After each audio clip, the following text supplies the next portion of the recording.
एकादशी के दिन शंकर भगवान को चावल का दाना चढ़ाना चाहिए कि नहीं चाहिए?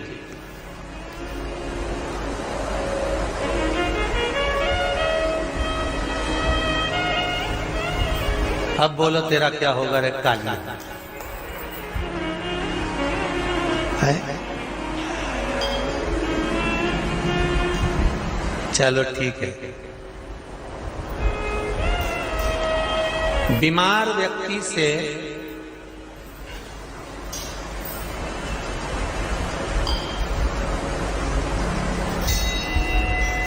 कोई बीमार व्यक्ति है, बहुत रोगीला, उसको बहुत रोग है, शुगर है, बीपी है, थायराइड है, सब कुछ है उसको, और वो रोगीला व्यक्ति जब डॉक्टर के पास जाकर पूछे, डॉक्टर साहब मेरी तबीयत ठीक नहीं रहती है, मैं बहुत कष्ट में रहती हूँ, बहुत तकलीफ है शरीर में, और अभी सावन का महीने का व्रत आ रहा है डॉक्टर साहब, 1 महीना में व्रत करती थी पहले, करूं कि नहीं करूं? तो डॉक्टर साहब क्या बोलेंगे? बोलते जाओ जरा जम के। डॉक्टर बोलेगा कि आप व्रत मत करो। डॉक्टर एक बात कहेंगे, शरीर स्वस्थ रखना है, व्रत बाद में हो जाएगा, अगले वर्ष कर लेना, पर अभी शरीर को सही रखने के लिए दोनों समय अच्छे पेट भरकर सात्विक भोजन करो और अपने शरीर को ठीक करो। सात्विक भोजन अपने शरीर को, व्रत बाद में भी हो जाए, अगले वर्ष हो जाए।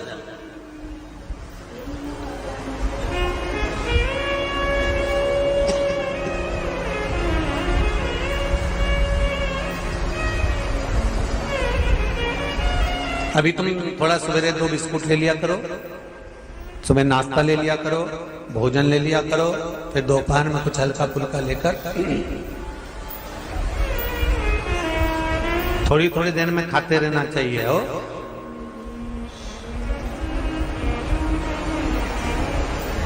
थोड़ा थोड़ा खाओ, थोड़ी थोड़ी देर में खाओ, एक साथ सुरसा जैसे मत निपटा जाए, थोड़ा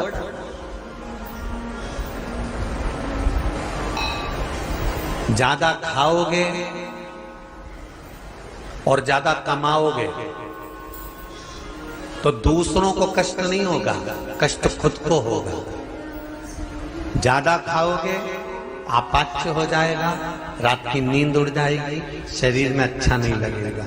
ज्यादा कमाओगे, रात की नींद उड़ जाएगी, दुनिया की दृष्टि तुम पर पड़ जाएगी और तुम्हारी रातों की नींद चली जाएगी।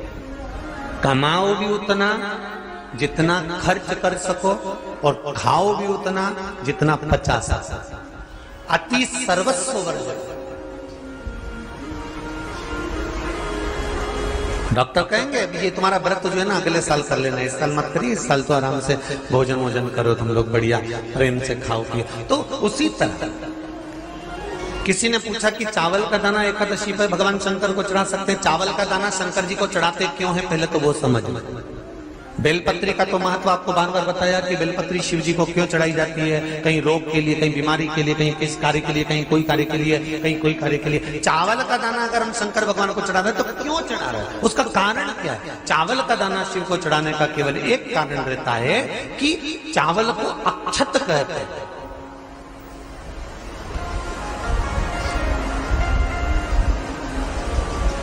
अक्षत का मतलब होता है अक्षय।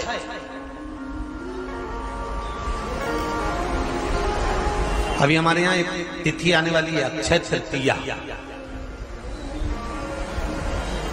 उसका मतलब क्या होता है? अक्षय, जिसका कभी क्षय ना हो। जब हम भगवान शंकर को चावल का दाना चढ़ाते हैं, जैसे बहुत ध्यान दीजिएगा महाराज, बहुत समझने वाली बात है, बहुत ध्यान से।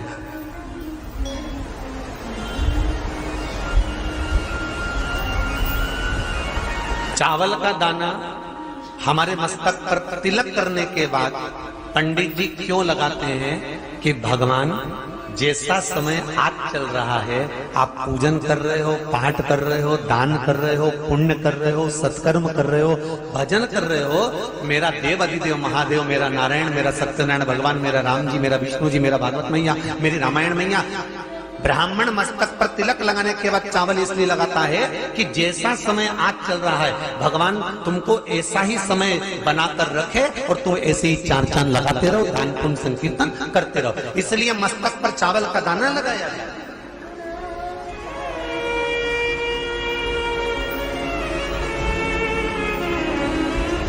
कोई मर जाता है, मरने के बाद जब तक पगड़ी नहीं होती तब तक माथे पर तिलक, चावल का दाना लगाया जाता है।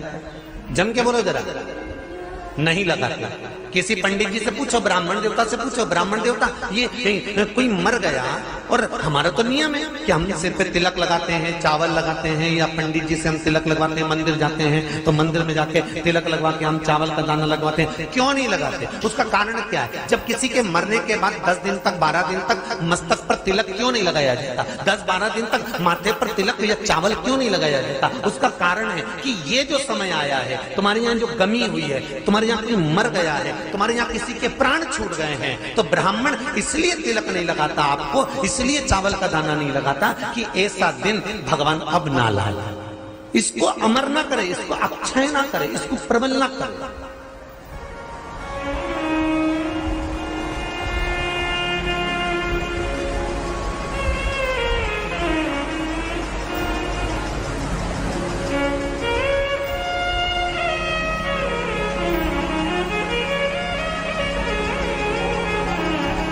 और जब चावल का दाना, तो यहां शिव महापुराण की कथा करी, चावल का दाना हम शिव जी को क्यों चढ़ाते हैं, भगवान को क्यों समर्पित करते हैं, भगवान की पूजन में अक्षत क्यों समर्पित करते हैं, चावल क्यों समर्पित करते हैं, उसका कारण क्या है? तो कहा आज मैंने जब चावल का दाना आपको समर्पित करा है, जिस भाव से, जिस विश्वास से, जिस श्रद्धा से, जिस मन से मैं आपको रिझा रही हूँ, हे भोलेनाथ मेरी ये मनोकामना पूर्ण कर, इसको अक्षय कर देना, इसको अमर कर देना, बस इतनी कृपा आप कर।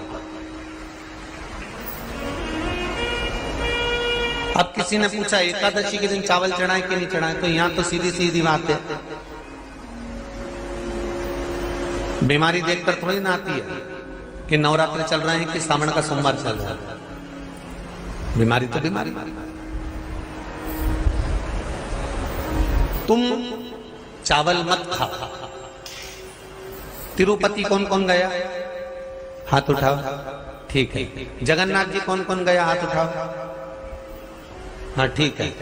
द्वारका जी कौन कौन गया? हाथ उठाओ। ठीक है। बद्रीनाथ कौन कौन गया? हाथ उठाओ। ठीक है। एकादशी के दिन कभी तुम बद्रीनाथ चले जाओ, एकादशी के दिन तुम द्वारका चले जाओ, एकादशी के दिन तुम तिरुपति चले जाओ, एकादशी के दिन तुम जगन्नाथ चले जाओ, एकादशी के दिन तुम्हारी मर्जी पड़े भगवान के किसी धाम में चले जाओ और भगवान को भोग लगाओ और उनकी थाली को झांक कर देखना, उसमें चावल जरूर मिलेगा। उसमें ऐसा नहीं है कि चावल नहीं मिलेगा।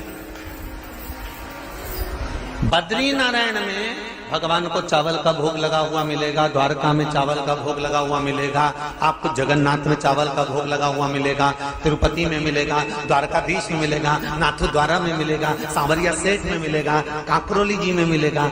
आप जहां जाओगे वहां पर एकादशी के दिन भगवान को चावल आएगा, क्योंकि भगवान के लिए परहेज नहीं है। जो काम में डूबा हुआ है, जो आसक्ति में डूबा हुआ है, जो लोभ में डूबा हुआ है, जो वासनाओं में डूबा हुआ है, जो तृष्णा में डूबा हुआ है, और जो माता के गर्भ से जन्म लिया, एकादशी के दिन चावल उसको नहीं खाना। अब हमारे यहाँ तो कहावत में कहते हैं, राम जी की जब स्तुति गाते हैं तो कहते हैं, भय प्रगट। आती है आप लोगों को? एक लाइन तो आती होगी, गाओ जरा। भय प्रगट दीन कौशल्या। अब रामचरितमानस में कहा भय प्रगट कृपाला। प्रगट मतलब एकदम सामने आ गए। यहां लिखा है पैदा भय लाला।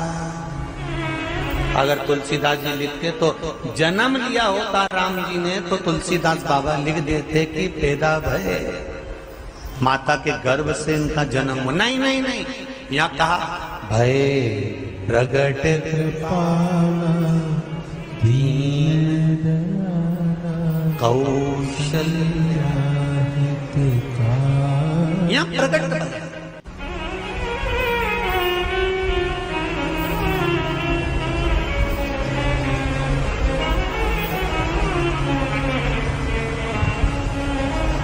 यूट्यूब पर स्कंद पुराण, अंधेरी मुंबई की माहेश्वरी समाज वाली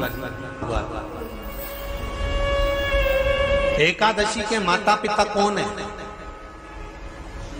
सबसे पहले एकादशी का व्रत किसने रखा था?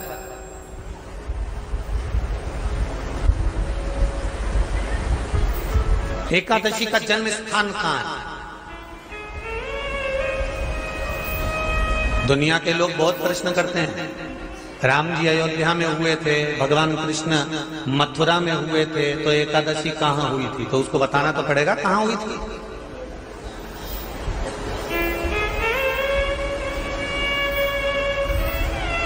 उसमें हमने वर्णन किया कि एकादशी के माता पिता कौन है, एकादशी का व्रत सबसे पहले किसने करा, एकादशी का जन्म कहां हुआ, एकादशी को क्यों चावल नहीं खाते, एकादशी के दूसरे दिन चावल का दाना खाना क्यों जरूरी है।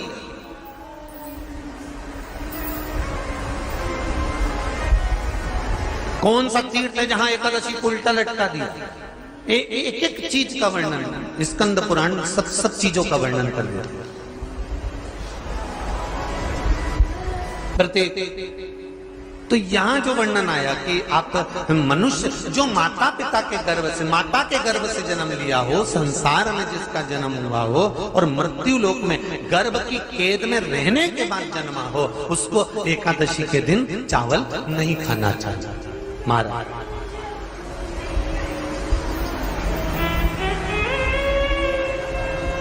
पर यहां शास्त्र ये नहीं कहता कि भगवान को चावल नहीं चढ़ाना चाहिए। यहाँ शास्त्र कहता है आप शिव जी को चाहे एकादशी हो, चाहे द्वादशी हो, चाहे प्रदोष हो, चाहे पूर्णिमा हो, चाहे अमावस्या हो, चावल का दाना आप भगवान शिव को समर्पित कर सकते हो।